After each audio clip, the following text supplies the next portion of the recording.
করছেন জসার friends club. পরের ball তৌফিকের, প্রস্তুত শাহিদ। বলটা অনেকটা বসে গিয়েছিল, ব্যাটসম্যান বুঝতে পারেননি, কিন্তু অতিরিক্ত রান একটু নিতে ভুললেন না। সেই সুবাদে স্কোরবোর্ডে রানের মাঝে শীতলমাতা বয়েজ ক্লাবের একদিবসীয় 8 দলীয় ক্রিকেট টুর্নামেন্ট। পরের বল তৌফিকের, batsman wide ball, mister Ghosh জানিয়ে দিলেন বলটি wide.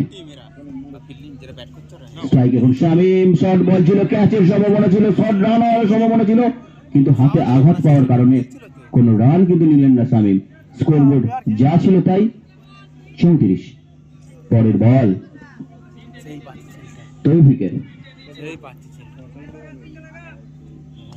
Overheat ball and a huge six, বড় সড়ো 6 আমরা শামীমের ব্যাট থেকে। শামীমের কিন্তু অনেকগুলো 6ই আমরা দেখলাম। তৌফিকের পরের বল, আবারও একই ভাবে বড় সড়ো 6, বুঝে শুনে শান্ত মস্তিষ্কে ব্যাট করছেন শামীম। স্কোরবোর্ড এখন 46। ফিল্ডার ছিলেন, ভালো ফিল্ডিং আমরা দেখলাম, কিন্তু শর্ট রান নিতে ভুললেন না একটি। দ্বিতীয় রান নিতে গিয়ে রান আউট হয়ে প্যাভিলিয়নে ফিরে যাচ্ছেন শাহিদ। 2 ওভারে খেলা। আচ্ছা, সেই সঙ্গে দ্বিতীয় ওভারের পরিসমাপ্তি ঘটলো।